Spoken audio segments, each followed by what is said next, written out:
Hi, and welcome to the Christmasing Out Loud podcast, a show with meaningful conversations in English with non-native speakers. My name is Jedrek. My name is Kasia. My name is Masha. All right, and we are a trio that is celebrating Christmas this week on our show. Kasia, we are making a history with this episode because you are our first live guest here in the studio in the heart of Provence, I can say. Nice to see you. Nice to see you. I'm really happy to be with you and Masha, and it's really stressful to be in live. So, All right, Kasia, tell us just a little bit. How did you find this little office here and our podcast? Little office. It's because or thanks to my friend from dance lessons who taught me about you, about your little office, about your Skype lessons, because you give only Skype, on Skype. You say Skype, okay? Skype lessons, and only online lessons. And I'm a real. Jak się mówi uczeń? Learner. Learner. All right. I'm a real. What is really funny is that we are both Polish and we live here in Provence. You know, this is a very nice coincidence. All right, Masha, I'd like to ask you about I don't know what Christmas in just to introduce the Christmas theme here. Christmas in Ukraine. I know that there's a what's the name? There's a seismic or I don't know what's the name for that. Tectonic shift when it comes to the tradition in Ukraine, right? That we celebrate Christmas now together with you guys. Yeah. Yes, because it used to be, an Orthodox church. We used to celebrate on the 7th of January. Yeah, which is my birthday, by the way. But everybody knows that already. All right. So you used to have a chance to feel a little bit like Christ. Not anymore. Not anymore. It's just an ordinary day. Yeah, but you have to go to Russia to feel like Christ. Oh, I'd rather stay here. But okay. All right, but tell us, how does it feel? Is it really a seismic shift in the society, or is it just okay, guys? We just switch, the calendar, and that's all. I'm afraid I'm not the right person to ask because I was never big on Christmas. Sorry. For us, it's New Year. It's much bigger than Christmas. All right. And I ask, my students, because it's not, I suppose it's not very easy to just, switch and start celebrating like this, because it's a very long tradition, and traditions die hard. I think it's not about dying, but shifting it. But one very interesting point one of my students made, that if you celebrate Christmas, properly, it means that you are a churchgoer, you are religious. Mm-hmm. And whatever the church, you have no, I asked people, are you going to celebrate on the 25th, or you're going to continue celebrating because, that's how you've been doing it for so many years. Mm-hmm. And she said, you have no option not to celebrate on the 25th because the church will celebrate on the 25th. So that's it. You just go to church. And But wait a second. Does this shift of the calendar also means the shift towards Roman Catholic tradition, or is it still Orthodox? But you just you just move the dates. I have no idea how you guys do it differently. You go to church. You sit. I know you sit in church, and we stand. That's what I know. So people have to. They call it senoshna. You know, you go on the. It used to be the 6th, so you go there late on the 6th. So now it's on the 24th. Yeah, that's the Christmas and Eve. you spend all night in the church standing up, you know, singing and doing whatever it is during the service. So I know that you guys do it. Have we ever sitting been down. the whole night in church on the 24th? All I know is like 1 hour mass and then go back drinking. No, usually all night, but not all people, of course, do it. You know, some people just visit for an hour, I guess. But there are these hardcore. Believers. I don't wanna. Yeah.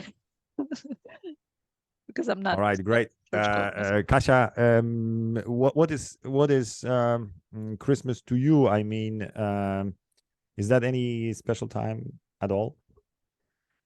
For me, Christmas time when I'm abroad, it's holidays. Only holidays, holidays, holidays. It means that I have free time to do nothing, and I don't think especially about tradition, about meals, about Christmas tree. I think about my family, to pass a good time with my family and good holidays. And if I can go in other country during my holidays, it's better also. So this is only free time for me. That is very interesting. You know, so you've been in Provence for over a decade, I think, right? It's been over 10 years for sure. And you've never grown. I mean, is there any tradition of Christmas Eve? I think there is. There's foie gras. There's the huître that is Masha. You know what is They eat huître? foie gras on Christmas Eve. No, sorry, it's not for Christmas. Is it for Christmas Eve? But that's meat. Oh, okay. So they don't respect, like, okay, yeah, it's a duck, you know. So duck is not. even, no, it's not a duck. It's a geese. Well, it doesn't matter. But yeah. But what I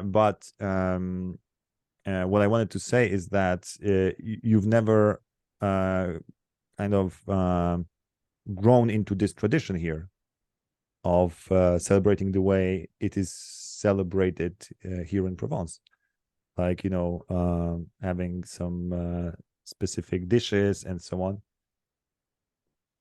No, not in France, because without family, it's difficult to say I will prepare something special for my Christmas.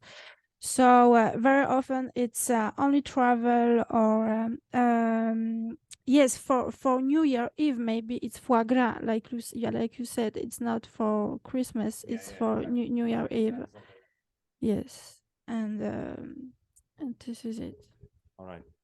Yeah, it's interesting. You know, I've been here for 7 years. You know, for the past 7 years, and I haven't spent even one Christmas here in France. So, no, I haven't. So we are basically going back to Poland each year around this time, just to be with the family. You know, but you're right that I know that for Easter, for example, if we stay, we try to have the Easter breakfast, but you know, it's basically a long weekend. You know, it's like, yeah, it's not really infused with, you know, any kind of celebration. You know, I was telling you this, Masha, I guess around Easter, that, you know, this the celebration is kind of reduced, because you could have a breakfast like that each day, you know, and I guess you could have a Christmas Eve each evening, you know. I'm talking about, you know, the quality of the meals and so on. I guess so. That is what makes it less special, you know. All right, so yeah, Masha, Kasia is whispering to my ear to ask you, what are you eating for Christmas? You know, around Christmas. I know, again, you said that you're not so much into the tradition, but is there anything that is you know, like a symbolic dish? No, I can. Well, again, for me, it's just. Sorry, I know that you are a believer, so I feel We are waiting. We are waiting. No, but I don't do anything. If you talk about Christmas, like it used to be the 6th or the 7th, we don't do anything. But I know that what people do is that there is this we call it večerja, dinner. Wieczerza, so that's Yes. So you're not. First of all, you're not supposed to be eating until there is this first star in the sky.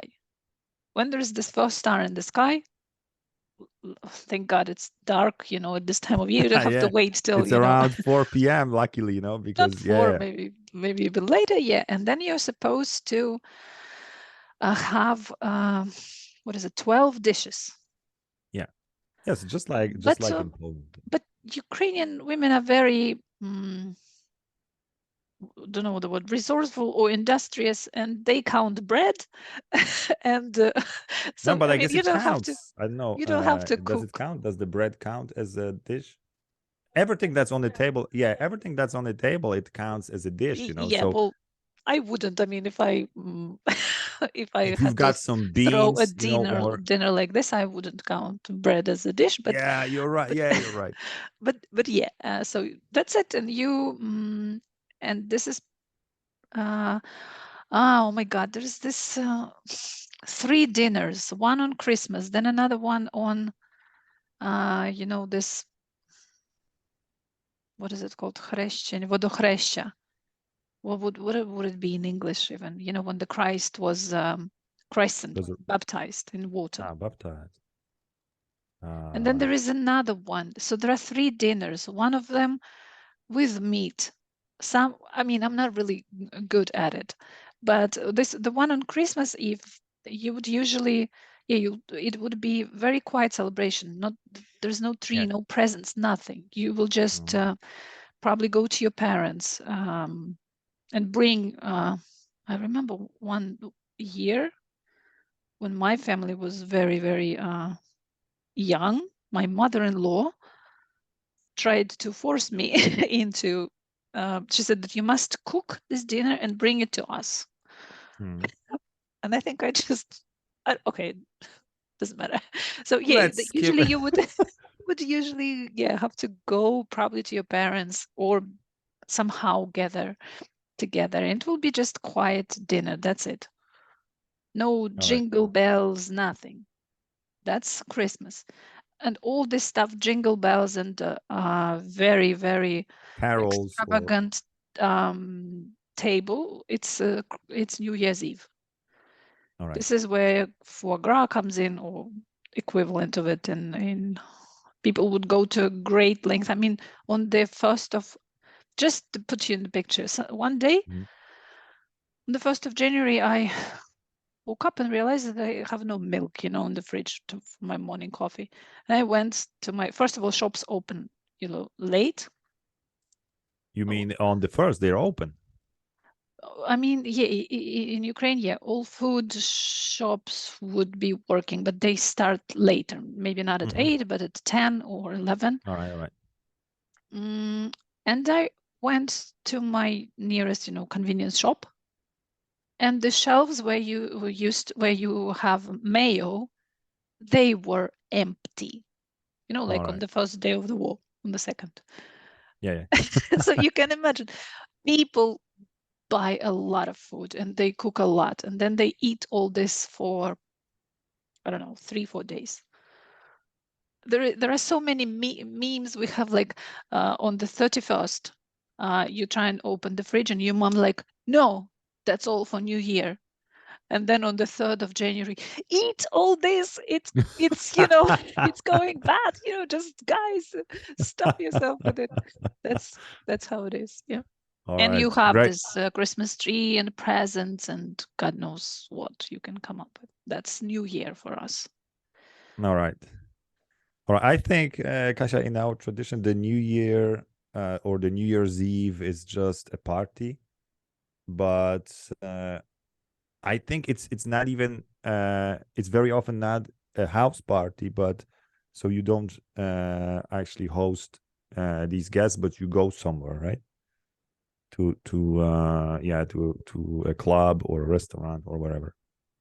But to be fair, I'm not a very, good representative, because I know I discovered, because I talk to people who live in different, in the West, New Year is not so big. They have St. Nicholas Day, which is when children get a lot of presents, on the St. Nicholas. Then there is this quiet dinner, Christmas dinner, and New Year is, like a party. All right. But for me, it has always been the other way around, St. Nicholas. I discovered that there is St. Nicholas when I was a kid and we lived in Germany. And one day I woke up and there is a tangerine in my winter boot. I was like, what the heck is that? I was like, St. Nicholas, who's St. Nicholas? Well, that's the guy who lives in Germany and he will put something in your shoes if you clean them. So, like that. All right. Well, that is all very interesting, and it's also interesting that sometimes neighboring countries differ in traditions and so on. This is very, very interesting. But I would like to get into a more serious conversation than just discussing tradition, habits and so on. I have a feeling we are blurred. Like, I don't know, can you see us even clearly, Masha, or not? Yes. I'm talking about the YouTube. All right. YouTube audience, but we say hi to everybody, by the way. Our podcast has been running for I don't know how many episodes, Masha, because we are lost in 70 these something. 70 something. Yes, we have to keep watch, and not to miss 100, because it may go silently and we keep posting. All right. So today, before we met here online, no, actually we met online, but before we started the recording, Masha mentioned, I said that we just keep complaining here on the show, that it's either ranting out loud or cursing out loud or whining or something like this, So for this very special Christmas episode, I would like to have a positive atmosphere, and we came up with the idea that perhaps we should discuss about something that is nice and something that we are grateful for, because we could criticize the world, everything that's happening, this processes, both in economy, politics, geopolitics, our culture is in ruin, but is there something to be grateful for in this life? Something that you could say, oh, I'm really happy, it's there. I know, Kasia, the question is to you, but what comes to your mind, at first? Good health. Good health. We can say it. All right. You mean you're happy that you have good health? You're grateful? You and Jedrek. Jedrek, is your health all right? Are you grateful? Right. This is, this is sensitive information. To be honest, I don't know if I'm fine. I'm totally fine. Good. And I'm healthy. I'm really glad. But I wonder about. I always have this tendency, to extrapolate and think about, the society as a whole. Are we healthy? Let's not enter into this. Yeah, let's not start complaining again. Are we mentally healthy? Yes. But okay, so health. Yeah, I think I remember reading a book by I can't remember. It was a philosopher, but can't tell you which one now. But anyway, and he said that what the world needs today is actually health. Because if we, I don't know what exactly did he mean. Like, is it health, like, these standard health, or is it mental health, or is it both? I don't know, but basically the diagnosis was that we need health. If we could only get healthier, then the world would be better. Does that make any sense? Doesn't sound very life affirming, you know. All right. Sorry. All right, Masha, what are you grateful for? There is maybe something you could come up with, you know, in the world, especially in your situation, you know, living in a country that has been at war for almost 2 years. Well, like I said, it's not again going to be very life affirming, but it's gonna sound pathetic. But I wake up in the morning and I'm grateful that I woke up in my bed, that my son is in his bed whole, and sometimes that the night was calm, that I slept all night through, you know, without Alarms, yeah, without waking up and worrying. it's just, you know, recently we discovered that alarms are not such a bad thing, because lately we are getting, well, I don't know, you know that there are some missiles that are very fast and alarm makes no sense. The alarm sometimes is after even you've already heard the explosion. So that's what I practice these days, just finding something good, you know, every morning, that I'm alive, my family is alive, and I got decent sleep.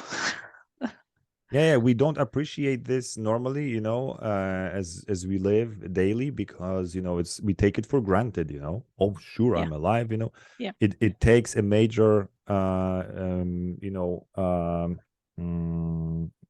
It takes let's a say, war. takes a war to appreciate this, really, truly, and the same like it takes a disease to appreciate your health, you know, Yeah. because you take it for granted, you know, you take it for granted that, okay, I'm healthy, you know, I can, for example, I know, lift some weights, you know, or something, you know, but it's only when I know you twist your ankle or something that you realize that, you know, that part of the body, you know, it's critical. Everything's critical, you know. Or if you cut your finger, you know, with a knife, and suddenly you need that finger, you know, to everything. So this is a small scale, but the big scale, of course, is that exactly, Masha, what you were saying, you know, that you wake up and you're alive, you know, and it's great. Yeah. Next thing you appreciate is the internet connection. Oh yes, you know, Because where would our it's life be? interesting, you know, for the past couple of days, if your mobile operator is, you know, Kyivstar, which has been under a cyber attack, you don't have the connection. Mm. And my son wanted to go, you know, for a walk, and I understand that at home we have this home internet and we have Wi-Fi, but once you leave home, basically I will have no way, I can't get in touch with him. And I freaked out, you know. And I remembered when I was a kid, I mean, I would go out and my mom would have absolutely no way of knowing where I was, you know. I just had to be home by a certain time and everybody was happy, everybody was fine. But today, you know, this 1 hour, 2 hours, and not being able to, you know, phone your son, this was not Strange easy. experience. But you Not know, easy. I'm close to ranting again. You know what has happened to us. I don't want to do that because you know we can't live without a cell phone or the connection with our close ones. Like you say, you know, when I was Kasia, do you remember the days before cell phones? Personally, I had my first cell phones when I was 18 years old. Yes, and I was in France, so I quit my country without cell phones. So that sounds like sounds very brave. Yes, Jedrek. I mean, how I had any contact with my family only by email, and I had I had A PC, you know. PC, yes. I had PC only in my school. So I needed to be in my school to write some email to my mother, and my mother doesn't have a PC, so it was email to my to my to my uncle, or to and my uncle sent this email or read this email to my yes, printed. So it was a really long way to communicate with my family. It was really not evidence, and today I can be appreciated by appreciated to have internet, to have Wi-Fi, and like Masha said, it's important to have some contact. But I'm wondering, because maybe sorry, it's ranting again. I hate myself for that. Christmas episode, Christmas ranting. But maybe we stopped simply appreciating the fact that for the vast majority of time, but Masha, maybe you are an exception, sorry. But everything is all right with everybody, You know what I mean? Yeah. All right, Masha, what is that? An X factor? No, I'm an exception. What? Yeah, an exception. Yeah. Excluding No, you. but I excluded myself. but you know what I mean? You let's say you lose direct contact with somebody, right? Someone is, I don't know, leaving the flat or going out, and after 1 hour, you start kind of shaking, what's happening. I need an update. Maybe you shouldn't worry so much, because like I said, for the majority of time, vast majority, everything is all right. Everybody is fine. Yeah. And worrying like this, that I need an update, I need an SMS, I need something, a sign of life. Maybe it's simply also the effect of being connected all the time, and Yeah, because definitely. Kasia, you leaving Poland without a cell phone, I mean, that sounds like a trip to Mars to me. It's like losing, but even even the trip to Mars, they even sorry, there was no as for now no trip, a human mission to Mars, but they would even stay in touch, through radio or something. But you leaving without any any, you could of course get in touch, but that would take, it's like it, your story it reminded me, it's like a medieval time. When I went to the US, I was 17. My parents, we didn't even have a phone in our flat. How's that? And we were delayed. There were some problems with documents. We had to spend the night at the airport. And then when we got there, somebody somehow got in touch with my parents to let them know that we were okay. But actually, my host family on the other side, in the US, they expected us 1 day earlier. And they phoned our neighbors. Oh, no. But this time, the second time, we already had. The second time I went to the US, we already had a phone, and they phoned my parents, and my mom doesn't speak any English, and I taught her one phrase: Masha is on the plane. That's what she said. Masha is on the plane. And they were like, okay, thank you. And hang up. So yeah, I mean, do you remember the time when you didn't have a phone in your flat?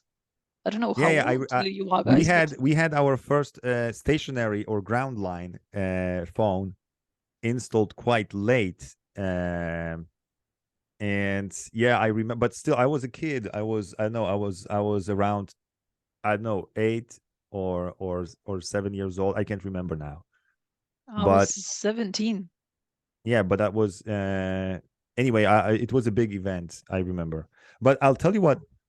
Do you think, Kasia, that before these cell phones, and constant connection, do you think that the level of stress among people, or anxiety, was higher than today? Because people couldn't people couldn't reach their parents. They couldn't get in touch with their maybe teenage kids and so on. They were going to some parties. And so do you think that the level of anxiety was higher before cell phones? I think if you don't have something, you can't imagine that one day you will be connected with your parents, with all world.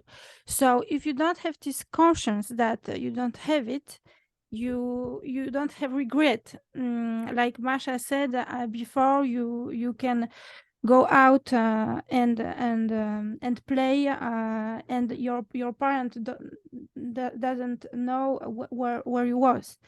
So it wasn't a problem because it was normal, and I think that world was less dangerous also. Today with phone you can do amazing things, and it may be really useful, like mean to work or other things. And before there wasn't some kind of job connected with phone, with internet, with Wi-Fi. When I was a child, I doesn't know what is Wi-Fi. It doesn't exist for me. Yeah. What is Wi-Fi? And today, a child of 3 years old talk me about Wi-Fi, and it's so strange for me from mouth of this child, because for me it doesn't exist. Yeah, very, very interesting, but I would say that, Masha, in your opinion, was the level of anxiety higher before the telecoms, and all of this? Well, anxiety, there were different reasons for anxiety. For example, my parents sometimes had to, what to cook, because there is no how to bring food on the table. That was the reason for anxiety, not where your kids spent, 3 hours and you didn't know where they were. Yeah. So I don't know if I can compare, but my parents didn't worry. And I got, unless I come back by the time they did this, particular time, then they would start worrying.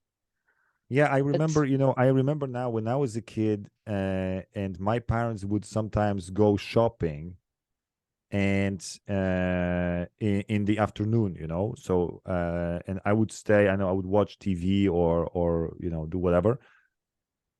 And I remember that at times I was worried, when they weren't coming back. I know it was already, let's say, 7 p.m., or later. I can't remember now, but I there was a point where I would start to worry, like really, like what's happening, and different thoughts enter your head, like maybe it was a car accident, maybe something, but usually, it was just, I know, a traffic jam, or they were, I don't know, whatever, but yeah, I remember that. I remember the anxiety I felt at times, but you learned to cope with it, because at the end, they were coming back, you hear the key, the door key, and so on. But I anxiety bet as that, a child, I don't remember feeling that. But now I'm, thinking what my mother must have felt, because when I was 7, I had a newborn sister, and I had to look after this newborn baby for the first half of the day. being a Yes, 7-year-old first half child of the yourself. day. You need to feed the baby, you need to change there were not even diapers. You have to, it's Clean. unthinkable today. Yeah. Unthinkable. Absolutely unthinkable. Yeah. And she left us, and we were alone at home, not with no adults, only me, a 7-year-old child, and this newborn baby. I don't know what Amazing. Amazing. I mean, what she must have. These are stories from, I don't know where, because, I and don't know it how wasn't this so baby long even time ago. survived. How did that baby even survive? It's amazing. It's like, it's like me leaving my older son with Bruno, the young boy. I mean, it's like, my 6-year-old son. Yeah. I mean, I would never trust. I would never Your trust hands him. are shaking. Yeah. But I bet I wonder, if no, this is again, verging on ranting or criticizing out loud. But has something happened to us, or did the technology, I guess, make us kind of pampered us? That we even these diapers, Masha. My parents told me that when I was young, of course there was no Pampers, diapers. You had to wash the diapers. This was So just cloth, some piece of cloth. I would honestly die today. I would, if I had to do it, I would die. It's time And some consuming. moms, they even ironed them. I mean, for some people it was a must. Some people would forgo this ironing, they just wash them and that's it. But some people would have to, Had to iron that. I can't believe. I mean, was there nothing else to do in life but just changing diapers? Because it seems like it was an activity that was taking a large part of the day, changing diapers and washing them, and then hanging them out to dry. Oh, come on, now you have a lot of free time because you have diapers and you do what? Scroll your Instagram all the time. This is Masha whining out loud. Yeah, but I'm banned from this podcast. What are we grateful for? Are we grateful for these Pampers? I'm grateful for diapers 100%. Yeah. Yeah, 100%. I mean, we have to appreciate what the world has brought to us in the past, I don't know, decades, 2 decades or 3, It's absolutely amazing. Not to mention that, of course, we can have this show and we are in France, you're in Ukraine, and we are live, and it's absolutely amazing.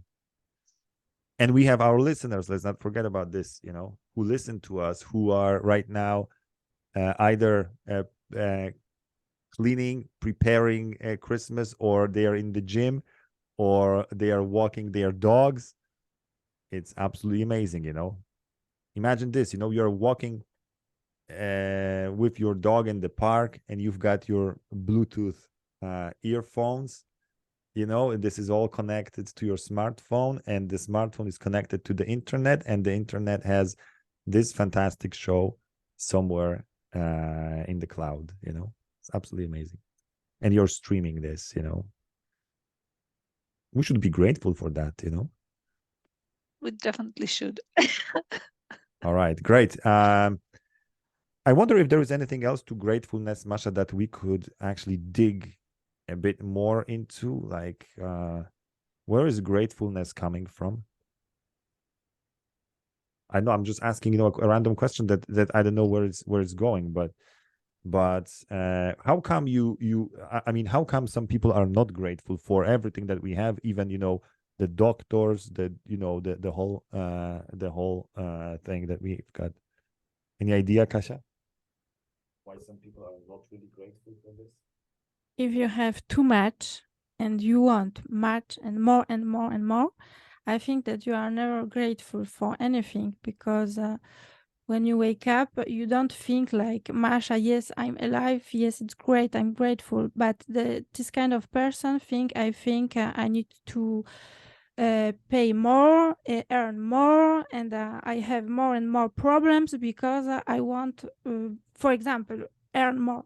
So it's some kind of personal satisfaction, and not only thinking positive, but thinking about what we had during one day, and person what we meet, what this day give it us. And if you think about it, I think that we can tell that we are appreciated something during this day. But it's not exactly having a lot or being rich. that makes you kind of indifferent. It's just this lack of reflection, right?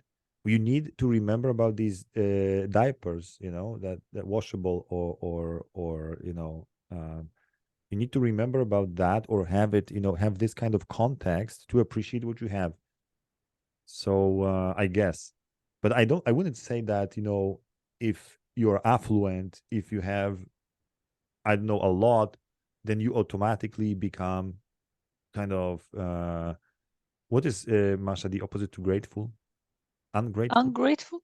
I think what Kasia meant was not when you're not already rich, but you want to. Yes, you are chasing it, because once you have it, maybe suddenly you have, okay, you are content and you will. But when you're chasing it, when it's all you're thinking about, you have no room for. Why we can say that children of today are not grateful? Why? Because they know only all technology. They don't think like you said about the past. Yes, they know all things that we have today. They don't think about Pampers because for them it's evidence. So we can say that they are not grateful because they don't have some comparison. I think that this is it. Yeah, I exactly. My kids. I'm not talking about the young one, but my 6-year-old is definitely ungrateful. I mean, this boy doesn't appreciate what he has. I mean, great childhood with toys. He's going to an international school, learning languages, in a fantastic atmosphere and so on. He's having contact with people from all kind of cultures, from India, from China, from all the European countries. It's fantastic to have this sort of, I think, this sort of environment. So do you think exposure, showing him that life may be different, I know a trip to an orphanage would cure that? No? Yeah, very good question. I on the one hand, I think it could, create this sort of, thoughts that, hey, I should really appreciate what I have. But on the other side, I think it's kind of drastic. I don't know. Yeah, but if you think about it, this generation is basically a product of not that, but the generation before, because we as parents, we who experienced this, and we are now shocked by what we had to go through, like 7-year-old looking after a newborn baby. We do everything to protect our children, but to make their life as pleasant as possible. And this is a little bit, extreme again. So from one extreme, we have the other end of this spectrum. No balance, It's very interesting, but I must tell you that for my part, when I'm flying a plane, for example, I know that there are a lot of people who just sit there behind and they Kicking just fly. It's like going by bus. It's like the train. Sorry, the plane right now is like. Sorry, Masha, it's not the case of Ukraine now. Sorry.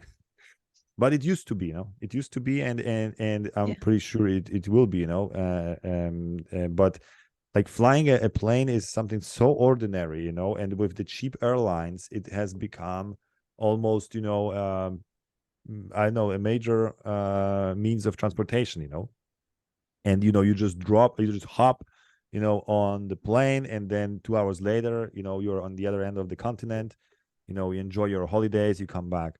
But to me, even though I fly, well, maybe, I don't know, a few times a year, maybe, but each time I'm there, I can't stop wondering about this, marvel of technology that is a plane. How come this big machine is able to lift off and and safely? Because if we talk about air travel, I think it's pretty much safe.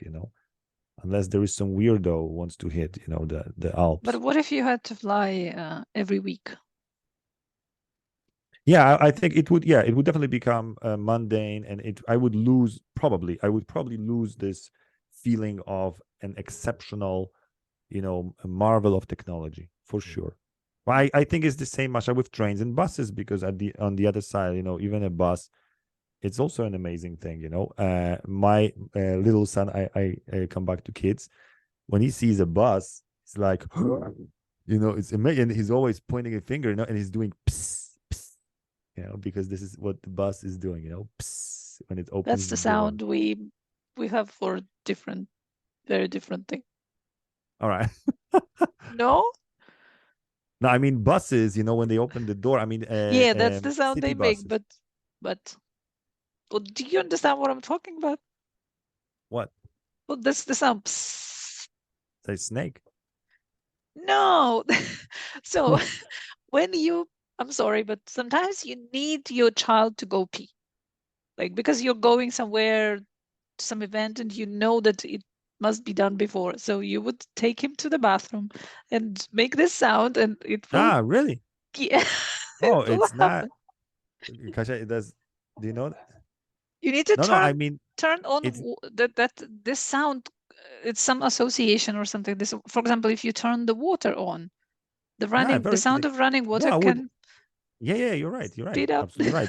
But at the same time, Sorry, I've never made this sound, you know, in this context, you know. But anyway, that's I just wanted immediately to what tell you. came to me. Yeah, it's very interesting. Also, it's again a cultural thing, I guess. Yeah. But I wanted to tell you that this little boy appreciates or is absolutely stunned by the technology called a bus. You know, that it's a big car with, you know, some kind of electronic right now, you know, screen that says where it's going, you know, there are some symbols up there, you know, and so on. It's totally different than an ordinary car. But then again, it is not actually paying attention to cars. You see, because cars are also, you know, a marvel. But, you know, cars are just everywhere, you know. But buses, that's, you know, something different. All right, guys, Masha, I do you watch the clock here? So where are we with this recording? We are nearing the end. Yeah. All right. So 10 Kasia, minutes. We've got 10 minutes. Yeah. So let's not go overboard. And Kasia, I wanted to say I'm really grateful that you are here, you know, that you're our guest. And it's like I said, you know, it's history in the making, because you are the first person to be live on the show. Live, but I mean, we've had live. I mean, we have been recording this live, but you are here. But when you have classes, are you have classes here in this bathroom? Kasia, maybe you could describe the experience, because, you know, many of my students who connect with me online and know me only through the internet. How does it feel like to have a class in how many square meters do we have here? 2, 3. 2? You sure? All right. No, I think all right. So how does it feel like? I don't know. It's not really important where you learn, but with who you learn.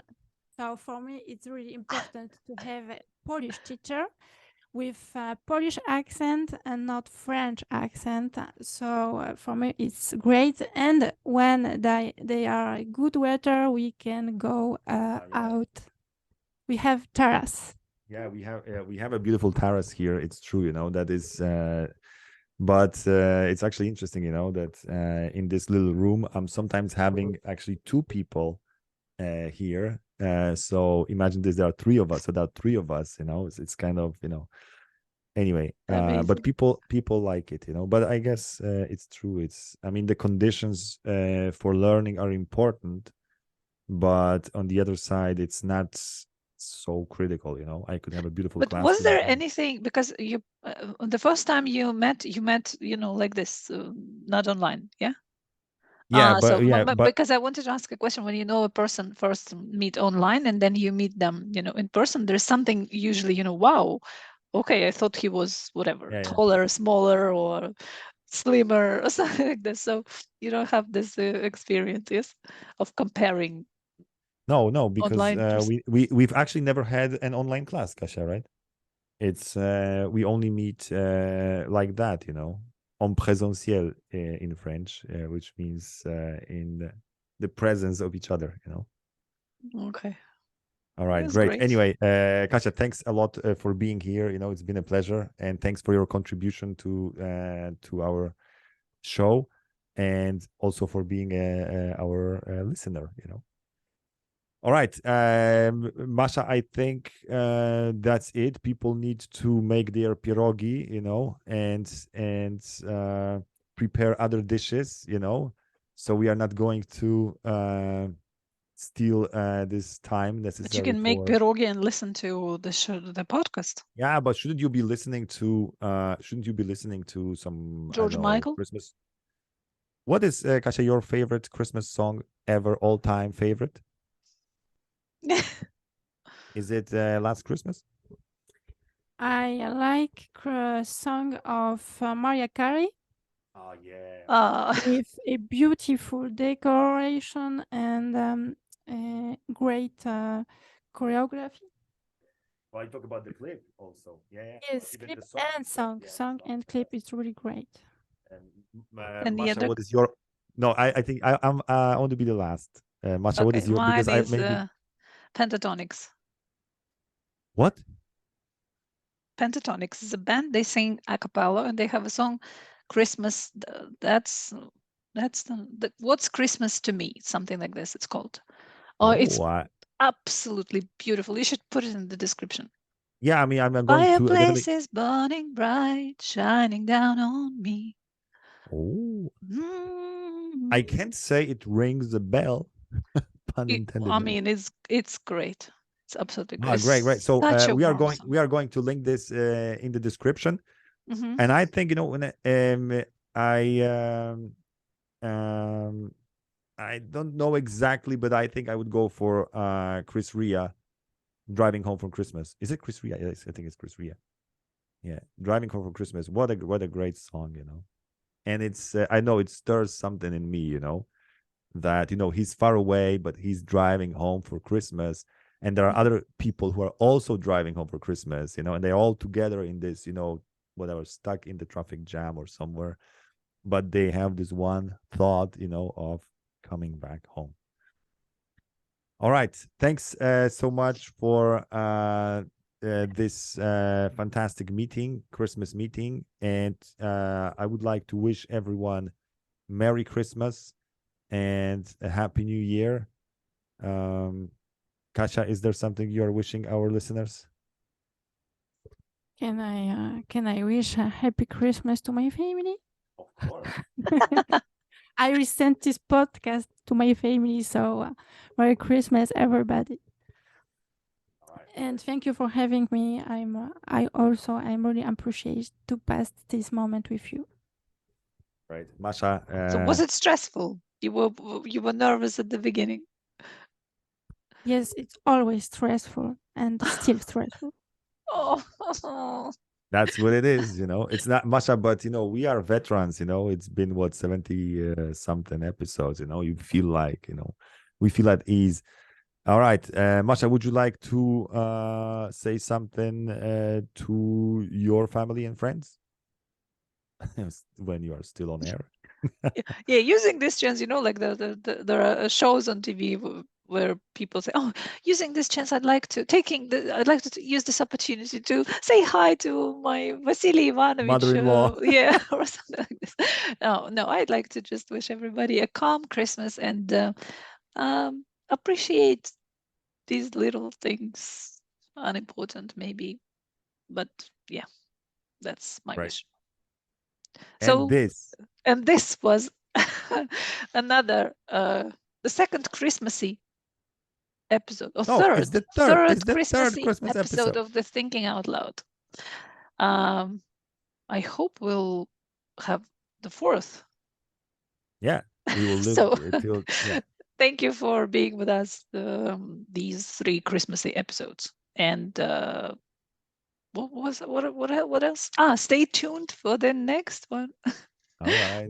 Bye, everyone. Bye bye. Bye bye.